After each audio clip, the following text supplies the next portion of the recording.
2장 41절부터 마지막 47절까지 봉독합니다. 신약성경 190쪽입니다. 사도행전 2장 41절. 그 말을 받은 사람들은 세례를 받음에 이날에 신도의 수가 3,000이나 더하더라. 그들이 사도의 가르침을 받아 서로 교제하고 떡을 떼며 오로지 기도하기를 힘쓰니라. 사람마다 두려워하는데 사도들도 말미암아 기사와 표적이 많이 나타나니 믿는 사람이 다 함께 있어 모든 물건을 서로 통용하고 또 재산과 소유를 팔아 각 사람의 필요를 따라 나눠주며 날마다 마음을 같이하여 성전에 모이기를 힘쓰고 집에서 떡을 떼며 기쁨과 순전한 마음으로 음식을 먹고 하나님을 찬미하며 또 온 백성에게 칭송을 받으니 주께서 구원 받는 사람을 날마다 더하게 하시니라. 아멘. 시온 찬양대의 찬양으로 하나님께 영광을 돌리겠습니다.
내가 주께 감사제를 드리고 여호와의 이름을 부르리이다.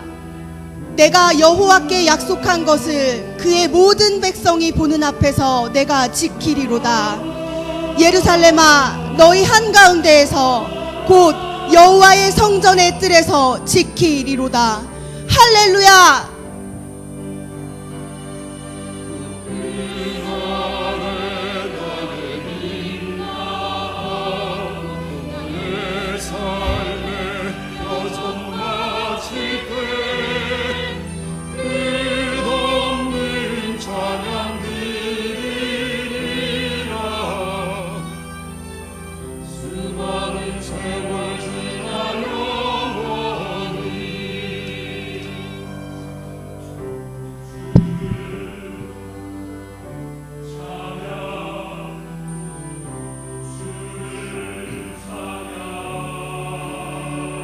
주를 송축하라 내 영혼아 거룩하신 이름. 주를 송축하라 내 영혼아 거룩하신 이름. 주를 송축하라 내 영혼아 이름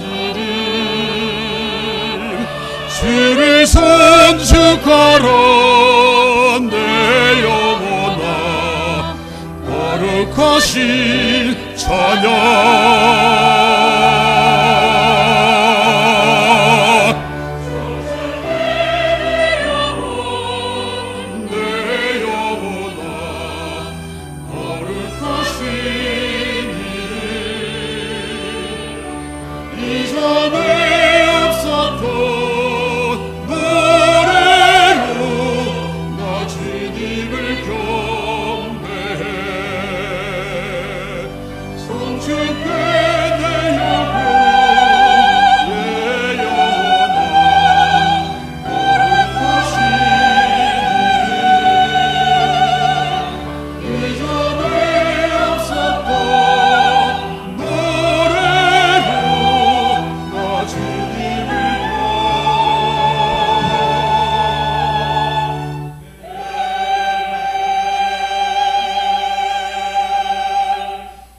손축해 내 영혼 내 영혼아 거룩하신 이름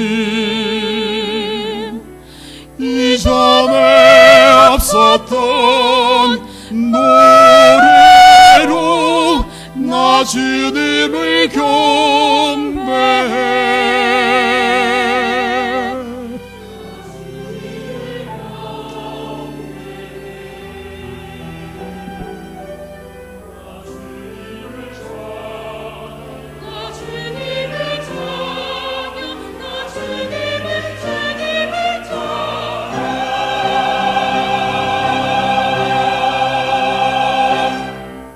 아멘. 오늘 2019년 새해 첫 주일을 맞았습니다. 우리 모두 하나님의 은혜와 복주심을 바라보면서 새로운 결단과 기대로 소망 중에 힘차게 전진하실 수 있으시기를 바라고요.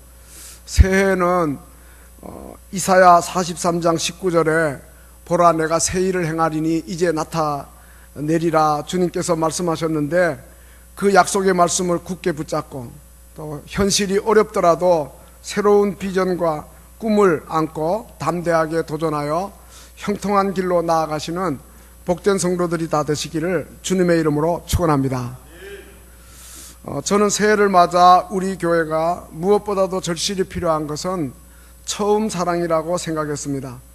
구태의연한 자세를 버리고 처음 사랑으로 회복하고 또 처음 열심을 회복해서 우리 교회 성도들이 새해에는 처음 사랑을 회복하는 교회를 이루자 하는 이러한 뜻에서 표를 처음 사랑을 회복하는 교회로 정했습니다.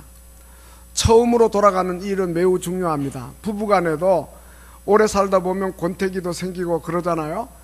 그런데 처음으로 돌아가야 되는 거죠. 예수님이 부활하셔가지고 빈 무덤을 찾아온 막달라 마리아 그리고 여인들에게 천사가 뭐라 그럽니까? 너희가 십자가에 못 박히신 나사렛 예수를 찾는구나. 그가 살아나셨고 여기 계시지 않다. 그러면서 하는 말이 가서 그의 제자들과 베드로에게 말하라. 예수께서 너희보다 먼저 갈릴리로 가시나니 너희가 거기서 주님을 배우리라. 그렇게 이야기합니다. 왜 하필이면 제자들을 갈릴리로 가라고 합니까? 왜 예수님은 그곳에서 제자들을 뵙자고 하십니까? 부활의 주님이 왜 먼저 갈릴리로 가서 제자들을 기다리시겠다고 하십니까? 세계 복음화를 위해서는 어떤 면에서는 정치, 경제, 문화, 예술, 교육의 중심지인 이스라엘의 수도 예루살렘으로 모아야 되지 않겠어요? 그리고 예루살렘은 예수님이 십자가에 달리신 곳이고 그리고 부활하신 무덤이 있는 곳이에요. 그러면 예수님께서 그 갈릴리보다는 저 북쪽에 끝에 변방에 있는 시골 마을보다는 수도 예루살렘이 좋을 것 같은데 그러나 예수님은 갈릴리로 모으라고 그럽니다. 그 이유가 뭐냐? 바로 갈릴리는 예수님이 제자들을 처음 만났던 장소이기 때문입니다. 갈릴리 바다에서 어부로 배에서 고기를 잡고 해변에서 그물을 깁던 그 제자들을 부르셨단 말이에요. 세관에 앉아가지고 세금을 거두는 그 사람을 제자로 부르셨단 말이에요. 그러니까 갈릴리는 어떤 곳보다도 예수님의 제자들에게 있어서는 처음 사랑의 뜨거움과 순전함이 배어 있는 이러한 장소라고 말할 수가 있는 겁니다. 갈릴리는 예수님의 제자들에게 있어서 처음 감격이 있는 추억 어린 장소예요. 그래서 제자들에게 갈릴리로 가자 하시고 거기서 그들을 만나고자 하시는 거예요. 어쩌면 예수님 따른 지 3년여 동안 지나는 동안에 예수님 처음 만났을 때 처음 열정이 많이 식어진 것 같아요. 특별히 십자가 사건으로 말미암아 예수님 부활을 의심하는 제자도 있었고, 예수님을 3번 모른다고 부인하던 제자도 있었고, 예루살렘을 떠나가지고 엠마오로 내려가던 제자들도 있었단 말이에요. 십자가 사건 이후에 도망치고 뿔뿔이 흩어지고 어떻게 보면 폐잔병 같은 그들의 모습이었어요. 그래서 예수님이 그들로 하여금 다시 처음 사랑을 회복시켜주기 위해서 당부하신 것이 갈릴리로 가자, 그렇게 말씀하시는 거예요. 이 말씀은 오늘 우리들에게도 해당돼요. 새해를 맞으면서 갈릴리로 가라는 주님의 말씀은 우리 각자에게 초심으로 돌아가라는 거예요. 우리 모두가 다 갈릴리가 있습니다. 우리가 주님을 뜨겁게 처음 인격적으로 만났던 자리가 있습니다. 그리로 돌아가자는 거예요. 처음 교회에 나왔을 때 다른 사람들은 다 천사 같고 나만 죄인 같아서 고개 숙였던 그 처음으로 돌아가자. 처음 세례받고 처음 직분을 받고, 그때로 돌아가자. 바로 그런 의미에서 처음 사랑을 회복하는 교회를 이루자는 거예요. 그리고 교회적으로 요한계시록 2장에 보면 에베소 교회에 우리 주님이 사도 요한을 통해서 편지하여 너를 책망할 것이 있다. 너가 처음 사랑을 버렸느니라. 그러므로 어디서 떨어졌는지 생각하고 회개하여 처음 행위를 가지라. 만일 그리하지 아니하면, 회개하지 아니하면 내가 내게 가서 내 촛대를 그 자리에서 옮기리라. 이런 두려운 말씀을 하고 계신 거예요. 여러분, 우리에게 무엇보다 절실히 필요한 것은 처음 사랑이에요. 구태의연한 걸 버리고 처음 사랑으로 회복되고 처음 열심으로 회복되어 나아가야 되겠어요. 귀 있는 자는 성령이 교회들에게 하시는 말씀을 들으라고 합니다. 이기는 그에게 내가 하나님 낙원에 있는 생명나무의 열매를 주어 먹게 하리라 그럽니다. 반드시 우리가 승리하는 자가 되어야 합니다. 내가 죽도록 충성하라. 그리하면 생명의 관을 내게 주리라 말씀하십니다. 우리 모두 새해에는 처음 사랑 회복하는 교회를 이루고 주님 앞에 설 때 잘했다 칭찬받는 복된 성도들이 다 되어야 할 줄로 믿습니다. 오늘 본문에는 특별히 베드로가 설교해서 그 설교를 듣고 세례받고 제사함 받고 성령 충만 받은 사람들로 이루어진 예루살렘 처음 교회의 모습을 우리에게 보여줍니다. 교회의 가장 이상적인 모습이고 아름다운 모습입니다. 바로 우리 교회도 새해에 그러한 교회상을 이루었으면 좋겠어요. 그래서 금년 우리 교회표 처음 사랑을 회복하는 교회, 그 제목을 놓고 계속 기도하자는 거죠. 첫째는 처음 예루살렘 교회는 배우는 공동체를 이루었어요. 42절에 그들이 사도의 가르침을 받아 그랬습니다. 배우는 공동체. 사실 예수님의 제자 앞에서 말씀드린 대로 갈릴리 촌 사람들이에요. 어부고 세리고, 거기에 비해서 예루살렘 사람들은 인간적으로 더 많이 배웠고, 그리고 신분 높은 사람들도 있었을 거예요. 그럼에도 불구하고 예루살렘 처음 교회 성도들은 성령 받고 난 다음에 겸손해졌어요. 그리고 세상 학문이 제일이 아니고 새롭게 은혜를 받고 나니, 변화를 받고 나니 하나님의 말씀이 귀했어요. 그래서 사도들이 가르쳐주는 대로 겸손하게 즐거이 받아들인 것입니다. 사도의 가르침을 받고자 하는 그들의 마음은 마치 예수님의 씨 뿌리는 비유 가운데 좋은 밭과 같은 그러한 마음이었어요. 부정적이거나 비판적이지 않았어요. 간절히 사모하는 마음, 갈급함으로 의에 줄이고 목말라서 사도의 가르침을 아멘, 아멘 그러면서 받아들였어요. 예루살렘 처음 교회 성도들의 모습을 우리가 배워야 되겠다 이 말이죠. 무엇을 사모하고 무엇에 사로잡혔는가? 사도의 가르침, 복음을 사모하고 오직 성령에 사로잡혀서 사도의 가르침을 겸손히 받았다 이 말이죠. 그래서 그 가르침 받은 대로 삶의 현장에 나가서 순종하면서 살았단 말씀이죠. 오늘 우리도 하나님 말씀 가까이 하고 교회 지도자들에게 성경 가르침을 겸손히 달게 받으십시다. 내가 이만큼 배웠는데, 내가 이만한 자리에 있는데 뭘 또 배워? 이렇게 생각하지 말고, 교회 안에 성경 프로그램이 있습니다. 봄이 되면 성경대학도 시작할 것입니다. 제자훈련 프로그램도 있습니다. 또 해가 바뀌니까 또 이제 성경 주간 문제도 있습니다. 오늘의 양식으로 큐티도 할 수 있습니다. 각종 예배에 부지런히 참석하여 설교 듣고 말씀을 달게 받고, 우리 자녀들도 주일학교에 부지런히 보내서 키만 자라는 것이 아니라 지혜까지 자랄 수 있도록 하나님의 말씀으로 통찰력, 분별력, 판단력을 갖도록 이렇게 우리가 힘써야 할 것입니다. 여러분, 우리가 믿음을 앞세운다 하면서 절대로 지식을 무시해서는 안 돼요. 아는 만큼 믿습니다. 여러분, 우리가 아는 만큼 믿는다는 사실을 기억해야 돼요. 믿음의 대상이 뭔지, 믿음의 내용이 뭔지 알지 못하고 무엇을 믿는단 말입니까? 아는 만큼 믿는 거예요. 그래서 말씀을 열심히 들어야 돼요. 믿음은 들음에서 난다 그랬어요. 그리고 들음은 그리스도의 말씀으로 말미암는다 그랬어요. 말씀을 들어야 믿음이 생기는 거예요. 듣지 못한 일을 어찌 믿으리요? 이렇게 말씀했어요. 알아야 믿지요. 그러니까 우리가 부지런히 하나님의 말씀을 배우고 그 말씀을 묵상하고 그 말씀을 실천해서 온전한 하나님의 사람을 이루어야 되는 거예요. 호세아 선지자는 호세아 6장 3절에서 우리가 여호와를 알자, 힘써 여호와를 알자 그랬습니다. 내 백성이 지식이 없으므로 망한다 그랬습니다.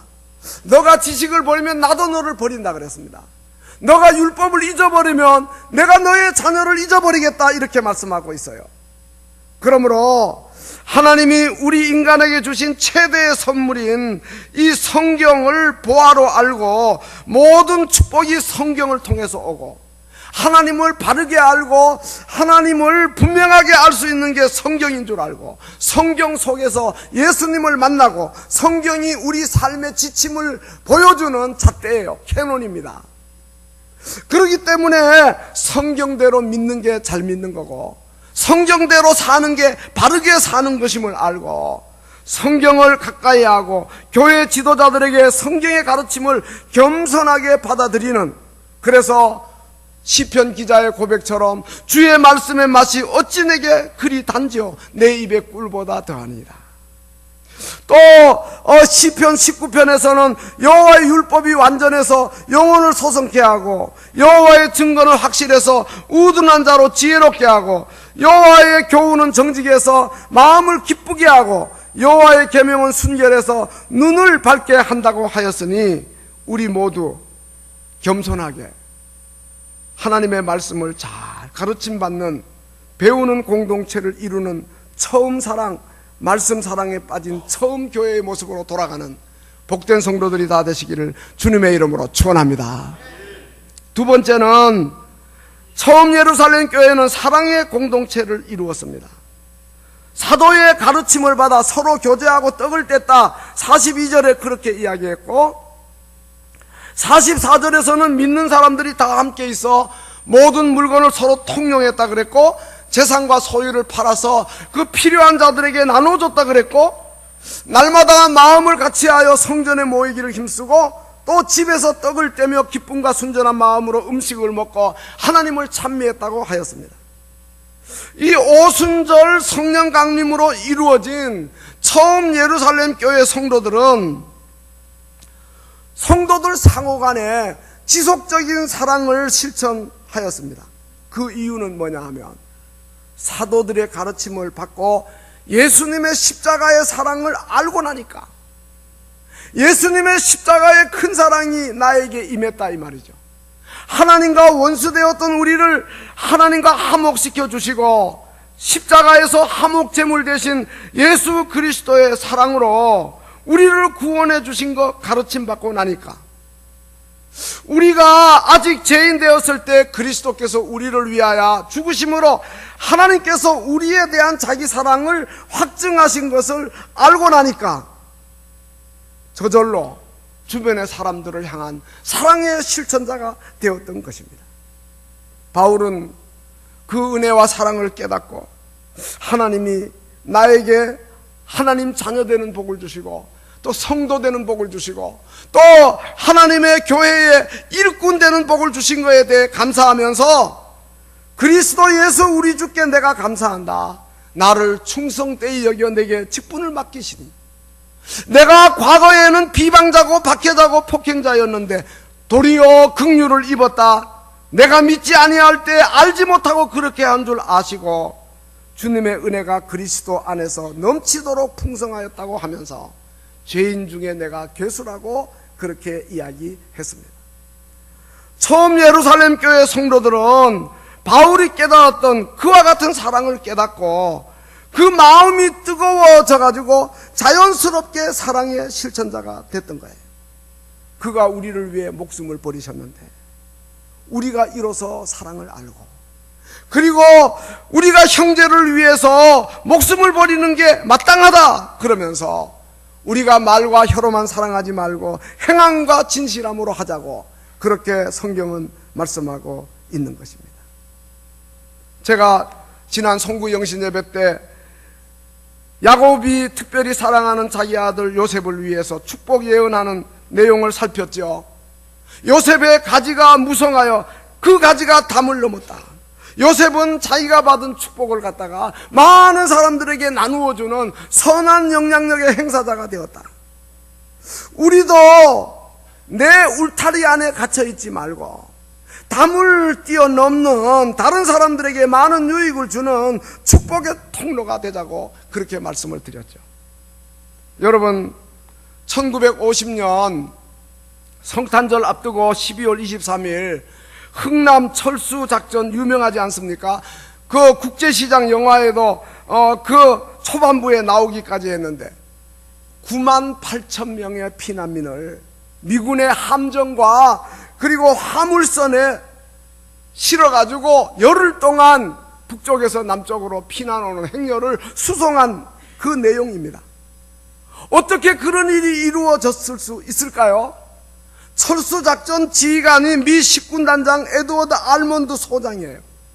그런데 그에게 간곡하게 부탁한 사람이 통역장교였어요. 28살 고 현봉학 박사예요.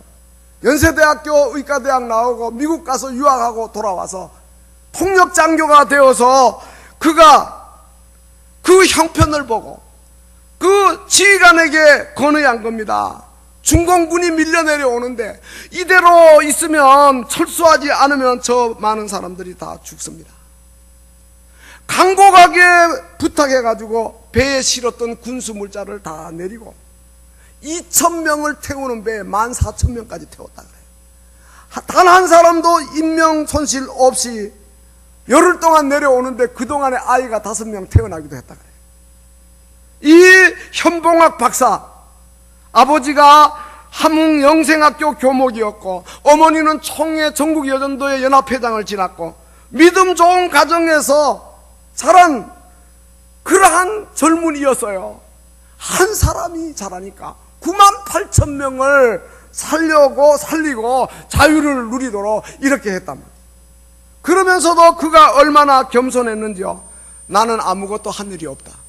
오히려 나는 많은 이산 가족을 만든 장본인이다.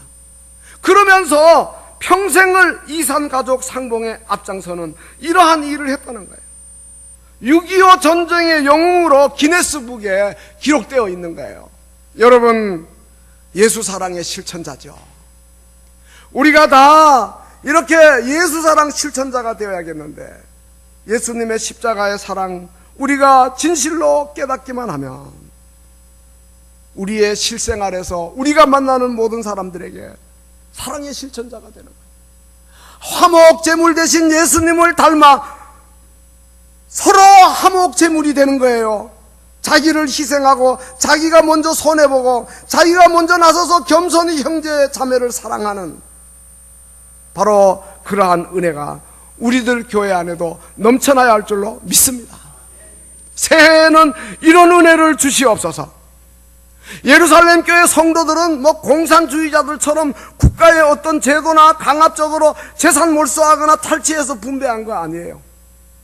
성령의 감동을 받은 사람이 모든 물건을 서로 통용하고, 그리고 재산과 소유를 팔아서 각 사람의 필요에 따라 나눠주고, 성령의 감동을 받은 사람이 집에서 떡을 떼고 기쁨과 순전한 마음으로 음식을 먹으며 하나님을 찬미했던 거예요.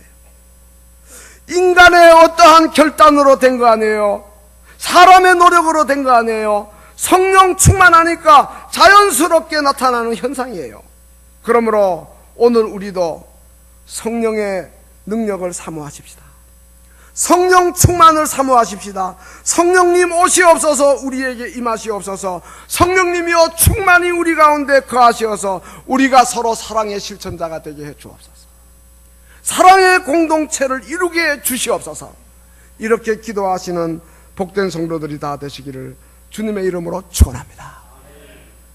예수님의 제자들도요, 오순절 성령 충만 받기 전에는 서로 사랑하지 못했어요. 시기하고 미워하고 질투했어요. 기회만 있으면 누가 더 높은 자리에 올라가나 신경전 날카롭게 버렸어요. 예수님이 오죽했으면 그 대야에다가 물을 담아다가 수건으로 허리에 동이시고 제자들의 발을 씻으셨겠어요. 유대인의 관습은 종이 주인의 발을 씻는 거예요. 그러나 그들은 교만한 마음 가지고 예수님의 발도 씻으려 하지 않았어요. 하인이 하는 일을 내가 왜 해? 이렇게 생각을 했던 거예요. 그런데 오순절에 약속하신 성령을 충만히 받고 나니까 완전히 그들이 새 사람이 된 거예요. 자기를 내세우는 교만한 마음 다 내려놓고 우리의 아들이 하늘에 불을 내려 망하게 하자 하던 그 자들이 사랑의 사도로 바뀐 거예요. 또 칼을 뽑아가지고 대제사장 말고의 머리를 쳐서 귀를 잘라낸 베드로, 성령 충만 받고 나니까 그 급한 성격을 내려놓고 우리가 무엇보다 열심으로 서로 사랑하자. 사랑이 허다한 허물을 덮는다. 그렇게 이야기했던 것입니다. 오늘 우리 교회 안에 모든 사람들 새해에는 성령 충만해서 우리 교회 사랑의 공동체 이루게 하시고, 또 교회 안에서만 머물지 말고 가정에 가셔도 사랑의 공동체 이루시고, 직장에 가서도 사랑의 공동체 이루시고, 여러분들이 있는 모든 곳에 사랑의 공동체가 이루어지시기를 주님의 이름으로 축원합니다. 그래서 가난한 자, 고통당하는 자, 실패한 자, 소외된 자들이 아낌없이 나누어주는 그 사랑의 그 품으로 다 돌아오고자 하는 이러한 운동이 일어나야 되겠다는 거예요. 마지막 세 번째로, 처음 예루살렘 교회는 기도 공동체를 이루었습니다. 42절에 보니까 그들이 사도의 가르침을 받아 서로 교제하고 떡을 떼며 오로지 기도하기를 힘쓰니라.